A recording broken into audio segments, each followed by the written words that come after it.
কোরবানি, এই কোরবানি করলে আমাদের কি কি ফজিলত রয়েছে, কি কি ফায়দা রয়েছে, কোরআন এবং হাদিসের মধ্যে আল্লাহ তাআলা বিস্তারিত এগুলো আলোচনা করেছেন।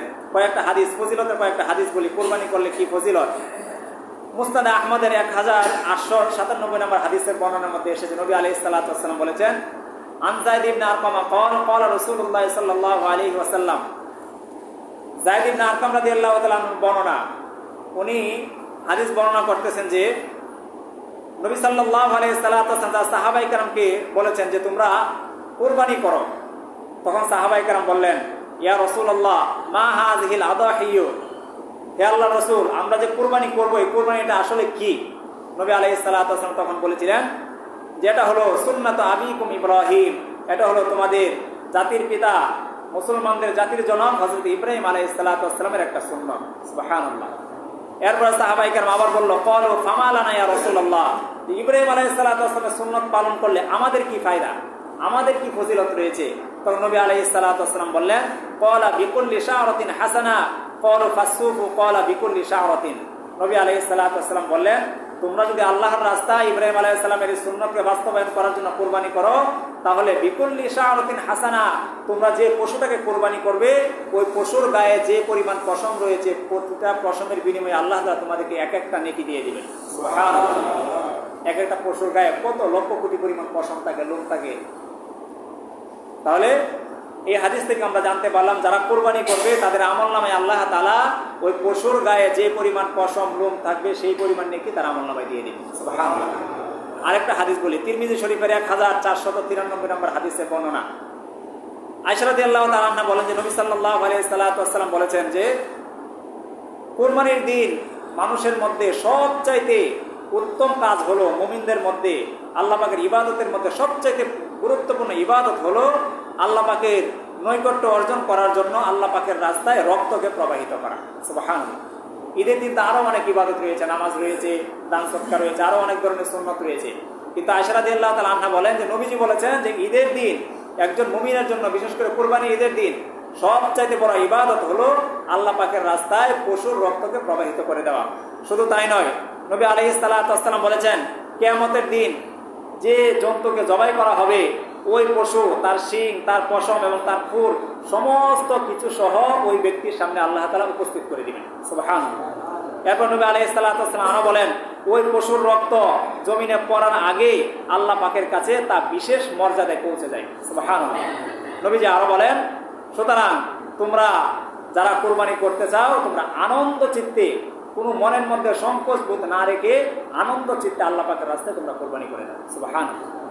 কারণ এই পশু মৃত্যুর পরে আপনার হিসাবের পাল্লা যখন দাঁড় করানো হবে তখন সেই পশু তার সমস্ত অঙ্গ প্রত্যঙ্গ নিয়ে আপনার সেই নেকির পাল্লার মধ্যে হাজির হয়ে যাবে। সুবহানাল্লাহ। নবী আলাইহিস সালাম আরেকটা হাদিস বাইহাকী শরীফের মধ্যে এসেছে, নবী আলাইহিস সালাতু ওয়াস সালাম প্রখ্যাত সাহাবী আলী রাদিয়াল্লাহু তাআলা আনহু বলেন যে নবী সাল্লাল্লাহু আলাইহি সালাতু ওয়াস সালাম ফাতেমা রাদিয়াল্লাহু তাআলা আনহাকে বলেছেন যে হে ফাতেমা, তুমি উঠো এবং তোমার কুরবানির স্থলে যাও, যেখানে তোমার পশুকে কুরবানি করা হবে তুমি তোমার পশুর পাশে গিয়ে দাঁড়াও। আজকে আমরা এই সুন্নাহটা অনেকে পালন করি না। দেখা যায় নিজের কুরবানি হচ্ছে কিন্তু কোনো কারণ ছাড়াই পশুর পাশে যায় না, কোনো কাজের গোয়া দিয়ে বা অন্য লোক ভাড়া করে নিয়ে এসে নিজের সামর্থ্যবান থাকা সত্ত্বেও অন্য লোকের মাধ্যমে আমরা এই কুরবানির কাজটাকে সম্পন্ন করি, এটাই বেশিরভাগ হয়ে থাকে। কিন্তু নবী আলাইহিস সালাতু ওয়াস সালাম বলতেছেন যে তুমি তোমার কুরবানির পশুর পাশে গিয়ে দাঁড়াও। এবং নবীজি আরো বলেন, যখন তুমি তোমার পশুর পাশে গিয়ে দাঁড়াবে, জবাইয়ের স্থানে দাঁড়াবে, কেননা পশুর স্থানে দাঁড়ানোর পরে তোমার এই পশুর রক্ত জমিনে পড়ার আগেই আল্লাহ পাক রব্বুল আলামিন তোমার জীবনের সমস্ত গুনাহ খাতাকে মাফ করে দিবেন। তাহলে আপনি যদি আপনার কুরবানির পশুর পাশে গিয়ে না দাঁড়ান, এই ফজিলত কি পাওয়া যাবে? এই ফজিলত পাওয়া যাবে না। সুতরাং যাদের বিশেষ কোনো প্রয়োজন সমস্যা না থাকবে তারা নিজ হাতে যেন পশুটাকে কুরবানি করে। নিজ হাতে কুরবানি না করতে পারলেও যেন পশুকে যখন কুরবানি করা হবে তার পাশে গিয়ে যেন দাঁড়ায়। এতে করে কি হবে? এই যে নবী আলাইহিস সালাতু ওয়াস সালাম হযরত ফাতেমা রাদিয়াল্লাহু তাআলা আনহাকে বলেছেন তুমি তোমার পশুর পাশে গিয়ে দাঁড়াও এবং এই পশুর রক্ত জমিনে পড়ার আগেই তোমার জীবনের সমস্ত গুনাহ খাতা আল্লাহ মাফ করে দিবেন। সুবহানাল্লাহ।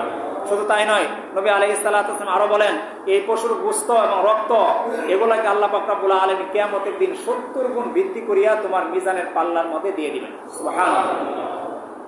এই যে এত ফজিলত কুরবানি করলে, যাদের উপর কুরবানি ওয়াজিব হয়েছে, আমরা যদি কুরবানি না করে থাকি, না করি, তাহলে তো এই ফজিলত থেকে, এই নেকি থেকে আমরা বঞ্চিত হয়ে যাব। এখন কোরবানি কার উপরে ওয়াজিব? কোরবানি করা কিন্তু ফরজ না, কোরবানি করা হলো ওয়াজিব। কাদের উপরে ওয়াজিব? হাদিসের মধ্যে নবী সাল্লাল্লাহু আলাইহি সাল্লাম বলেছেন, যে ব্যক্তির মধ্যে 5টা শর্ত পাওয়া যাবে তার জন্য কোরবানি করা ওয়াজিব। জিলহজ মাসের 10 তারিখ, 11 তারিখ এবং 12 তারিখ এই 3 দিনের মধ্যে তার উপরে কোরবানি করা ওয়াজিব। প্রথম শর্ত হলো ওই ব্যক্তি বুঝ সম্পন্ন হতে হবে। কোনো পাগলের উপরে কোরবানিকে আল্লাহ তাআলা ওয়াজিব করেন না, এটা হলো প্রথম শর্ত। 2 নম্বরে হলো ওই ব্যক্তিরা স্বাধীন হতে হবে। কোনো ব্যক্তি যদি গোলাম, বর্তমানে তো গোলামবাদীর প্রথা নেই, তবে যদি কোনো গোলাম থেকে থাকে তাহলে তার উপরে কোরবানি ওয়াজিব হবে না। 3 নম্বরে হলো ওই ব্যক্তিরা প্রাপ্তবয়স্ক হতে হবে। কোনো নাবালেগের উপরে আল্লাহ তাআলা কোরবানিকে আবশ্যক করেন নাই, ওয়াজিব করেন নাই। 4 নম্বরে হলো মুকিম হতে হবে। কোনো ব্যক্তি যদি সফররত অবস্থা থেকে সফরে থাকে, তার বাড়ি ছেড়ে সে দেখা গেল যে কোথাও সফরে চলে গেছে, তাহলে তার উপরে ওই দিনগুলোতে কোরবানি ওয়াজিব হবে না, অন্য দিন তাকে কোরবানি করতে হবে। 5 নম্বর শর্ত হলো ওই ব্যক্তিকে মুসলিম হতে হবে। কোনো অমুসলিম, কোনো মুশরিক বেঈমানের উপর আল্লাহ তাআলা কোরবানিকে ওয়াজিব করেন নাই। এরপরে হলো নেসাব পরিমাণ মালের মালিক হতে হবে। নেসাব পরিমাণ মাল কি? ওই যে জাকাতের ক্ষেত্রে আমরা যে নেসাবটা হিসাব করে থাকি, স্বর্ণের ক্ষেত্রে 7 ভরি স্বর্ণ, 7.5 ভরি স্বর্ণ, আর রূপার ক্ষেত্রে 52 ভরি রূপা, আমরা যে হিসাবটা করে থাকি ওই হিসাব পরিমাণ অথবা ওই 2টা স্বর্ণ এবং রূপা মিলিয়ে এবং নগদ অর্থ মিলিয়ে, ব্যবসায়ী পণ্য মিলিয়ে যদি কারো কাছে এই 3 দিন, ঈদের পরে 2 দিন অর্থাৎ 10 জিলহজ, 11 জিলহজ এবং 12 জিলহজ, এই 3 দিন যদি কারো কাছে এই পরিমাণ অর্থ মজুদ থাকে পরিবারের অন্যান্য খরচ ব্যতীত, তাহলে ওই ব্যক্তির উপরে কোরবানি আল্লাহ তাআলা ওয়াজিব করে দিয়েছেন। তার উপরে কোরবানি করাটা আল্লাহ তাআলা আবশ্যক করে দিয়েছেন। যদি তারপরে কোনো ব্যক্তি কোরবানি না করে, নবী আলাইহিস সালাতু ওয়াস সালাম হাদিসের মধ্যে অনেক বড় হুঁশিয়ারি দিয়েছেন। নবীজি হাদিসের মধ্যে বলেছেন, আন ইবনে উমর قال আকামা রাসূলুল্লাহ সাল্লাল্লাহু আলাইহি ওয়াসাল্লাম আল মাদিনাতা 10 সিনিন ইদহি বিকুল্লি সানা। নবী আলাইহিস সালাতু ওয়াস সালাম মক্কা থেকে যখন মদিনায় হিজরত করে গেলেন, 10টি বছর উনি মদিনায় ছিলেন, এমন কোনো বছর বাদ যায় না যে বছরে উনি কুরবানি করেন নাই। অর্থাৎ প্রতিটা বছরে, 10টা বছরের প্রতিটা বছরে উনি নিজ হাতে কুরবানি করেছেন। সুবহানাল্লাহ। এবং নবীজি আরো বলেন যে, আন আবি হুরায়রা قال قال رسول الله صلى الله عليه وسلم من وجد ساعة فلم يضحي فلا يقربن مصلانا। যে ব্যক্তি কুরবানি করার সামর্থ্য রাখে, যার উপরে কুরবানি আবশ্যক হয়েছে, ওয়াজিব হয়েছে, কিন্তু তারপরে সে কুরবানি করলো না, ফালা ইয়াকরবান্না মুসাল্লানা, সে যেন আমাদের ঈদের জামাতের মধ্যে অংশগ্রহণ না করে। নাউজুবিল্লাহ। অনেক বড় ধমকি। কিন্তু যার উপরে কুরবানি ওয়াজিব হয়েছে তারপরে যদি সে কুরবানি না করে, তাহলে ঈদগাহে আসতে নবী আলাইহিস সালাতু ওয়াস সালাম বাধা দিয়েছেন। বর্তমানে যার কাছে এই 3 দিন, 10 জিলহজ, 11 জিলহজ, 12 জিলহজ, 2,78,500 টাকা থাকবে এই 3 দিন, তার উপরে কুরবানি ওয়াজিব। টাকা এবং রূপা এবং স্বর্ণের সমষ্টিগত হিসাবে এই বছরের জন্য 2,78,500 টাকা। এই 3 দিন যদি কারো কাছে তার পরিবারের অন্যান্য খরচ যদি বাদ দিয়া যদি তার কাছে মজুদ থাকে, উপস্থিত থাকে, তাহলে তার উপরে এই ঈদে কুরবানি করা ওয়াজিব। যদি কেউ না করে, তার জন্য ঈদগাহের মধ্যে উপস্থিত হওয়া নবী আলাইহিস সালাতু ওয়াস সালাম নিষেধ করে দিয়েছেন। শুধু তাই নয়, কুরবানির এরকম গুরুত্ব, নবী যে এরকম ধমকের কথা বলেছেন যে নবী আলাইহিস সালাতু ওয়াস সালাম একবারে শেষ বয়সে, যে বছরে উনি ইন্তিকাল করেন, ওই বছর উনি নিজ হাতে 70টা পানি আল্লাহ পাকের রাস্তায় কুরবানি করেছিলেন। এবং এরপরে উনি যখন হাঁপিয়ে উঠলেন, বাকি 30টা আলী রাদিয়াল্লাহু তাআলা আনহুকে বললেন যে তুমি বাকিগুলো আল্লাহর রাস্তায় কুরবানি করে দাও। সুবহানাল্লাহ।